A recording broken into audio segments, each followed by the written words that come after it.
तीन साल असो निर्णय हो कि दोस्तों ना वीडियो का जे तुम शुरू से लेकर आखिर तक देखजो।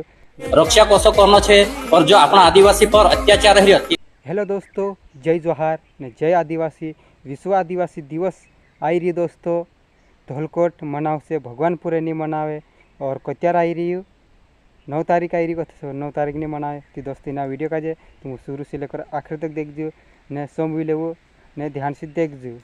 आज आम भगवानपुर में राखीन जो अपना एक आदिवासी त्यौहार आवे 9 अगस्त विश्व आदिवासी दिवस एना त्यौहार करता अँ भगवानपुर में एक बैठक राखी आम यहाँ राखीने हमारा संगठन मोटा नाना मोटा सब युवा साथी आया वरिष्ठ साथी आया जहाँ राखीने एक निर्णय हो कि हर साल 9 अगस्त दाड़े यहाँ भगवानपुर में कार्यक्रम रखो। तो इन साल असो निर्णय हो कि 9 अगस्त कार्यक्रम 9 तारीख बजाय 13 तारीख धुलकोट में मनाने बजी जो कि बाहर से दूर दराज से हमारा जितना भी मोटा मोटा साथी आवशे जे बात देखाड़ से इना त्यौहारों माध्यम से हमारा समाज का संदेश देने बज रहा कि अपना समाज का भणावने से आगे बढ़ाने के साथ साथ अपना जल जंगल जमीन रक्षा कसो करना है और जो अपना आदिवासी पर अत्याचार रही है तेर खिलाफ अमुक लड़ाई कसो है असी मतलब कई बात हमारी ना आदिवासी त्यौहार में बात होती है। और मैं आखा अपना आदिवासी समाज से हाथ जोड़ने एक निवेदन करो कि 13 तारीख दाड़े बुधवार दाड़ू है रिपोर्ट में आवनो है ने अपना जो मोटा मोटा वरिष्ठ साथी आवशे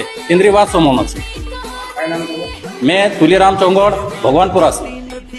तो दोस्तों वीडियो तुम पूरा देखिया अगर तुम समझ में आ भी आई जैसे 13 तारीख बुधवार दाड़े विश्व आदिवासी दिवस मनाव से ने भाषण ने बनिया सबका जे आवनो है ने तुम वीडियो कहाँ कथा देखी रहा और कमेंट में जय जोहार ने जय आदिवासी लिखने भूलता जोनी कहाँ से तुम देख रहा कमेंट में लिख देजो ने वीडियो बार लगे तो लाइक कर देजो। चैनल पर नया है तो चैनल का सब्सक्राइब कर दो। फिर मिल जाए नौला वीडियो में। जय जोहार जय आदिवासी।